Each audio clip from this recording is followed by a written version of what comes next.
Item ಯಾವುದೇ ಇರಲಿ try ಮಾಡಿ ಆಚಿ ಚಿಕನ್ ಮಸಾಲಾ. ಫುಟ್ಬಾಲ್ ಅಭಿಮಾನಿಗಳ ಹೃದಯ ಬಡಿತ ಹೆಚ್ಚಿಸುವ ಕ್ಷಣಗಳು ಮತ್ತೆ ಬಂದಿವೆ.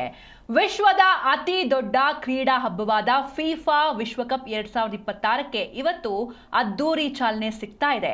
48 ತಂಡಗಳು, 104 ಪಂದ್ಯಗಳು ಮತ್ತು 39 ದಿನಗಳ ರೋಚಕ ಹೋರಾಟದೊಂದಿಗೆ ಫುಟ್ಬಾಲ್ ಇತಿಹಾಸದ ಅತಿ ದೊಡ್ಡ ವಿಶ್ವಕಪ್ಗೆ ಜಗತ್ತು ಸಾಕ್ಷಿಯಾಗಲಿದೆ.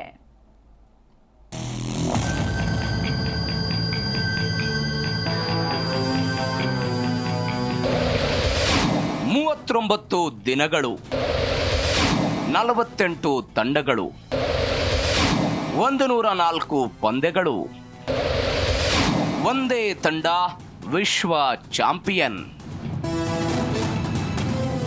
ಫುಟ್ಬಾಲ್ನ ಆ ರೋಮಾಂಚನ, ಹೃದಯ ಬಡಿತ ಹೆಚ್ಚಿಸುವ ಆ ಕ್ಷಣಗಳು, ಪ್ರತಿಯೊಂದು ಗೋಲ್ಗೆ ಮೊಳಗುವ ಸಂಭ್ರಮ, ಪ್ರತಿಯೊಂದು ಕಿಕ್ಗೆ ಎದ್ದು ನಿಲ್ಲುವ ಅಭಿಮಾನಿಗಳು, ಈ ಎಲ್ಲದರ ಸಂಭ್ರಮ ಮತ್ತೆ ಇಂದಿನಿಂದ ಜಗತ್ತನ್ನ ಆವರಿಸಲಿದೆ. ಫುಟ್ಬಾಲ್ ಮಹಾ ಸಂಗ್ರಾಮ ಫಿಫಾ ವಿಶ್ವಕಪ್ 2026ಕ್ಕೆ ಇವತ್ತು ಅದ್ದೂರಿ ಚಾಲನೆ ಸಿಗ್ತಿದೆ.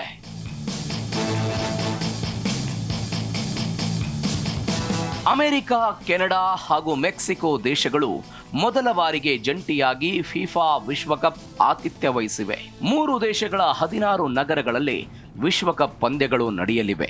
48 ತಂಡಗಳು ವಿಶ್ವಕಪ್ನಲ್ಲಿ ಕಣಕ್ಕಿಳಿತಿವೆ. ಒಟ್ಟು 104 ಪಂದ್ಯಗಳು ನಡೆಯಲಿದ್ದು 39 ದಿನಗಳ ಕಾಲ ಫುಟ್ಬಾಲ್ನ ಜ್ವರ ಜಗತ್ತನ್ನೇ ಆವರಿಸಲಿದೆ.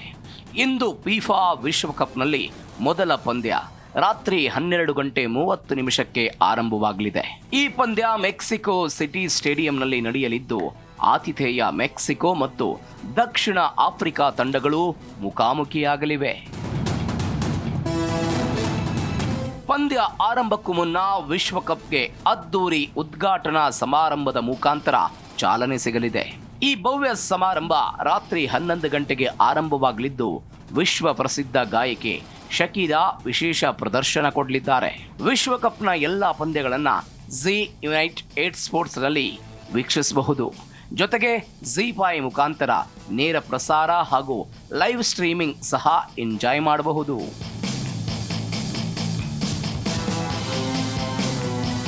ಈ ಮಹಾ ಫುಟ್ಬಾಲ್ ಹಬ್ಬ ಮತ್ತಷ್ಟು ಅದ್ದೂರಿಯಾಗಿರಲಿದೆ. ವಿಶ್ವದ ಶ್ರೇಷ್ಠ ತಂಡಗಳು ಮುಖಾಮುಖಿಯಾಗಲಿವೆ. ಹೊಸ ತಾರೆಗಳು ಹುಟ್ಟಿಕೊಳ್ಳಲಿವೆ. ಹೊಸ ಇತಿಹಾಸಗಳು ನಿರ್ಮಾಣಗೊಳ್ಳಲಿವೆ. ಆದರೆ ಕೋಟ್ಯಾಂತರ ಅಭಿಮಾನಿಗಳ ಕನಸನ್ನ ನನಸು ಮಾಡುವ ಒಂದೇ ಒಂದು ತಂಡ ವಿಶ್ವ ಚಾಂಪಿಯನ್ ಪಟ್ಟವನ್ನ ಅಲಂಕರಿಸಲಿದೆ. Bureau report, Zee Kannada news.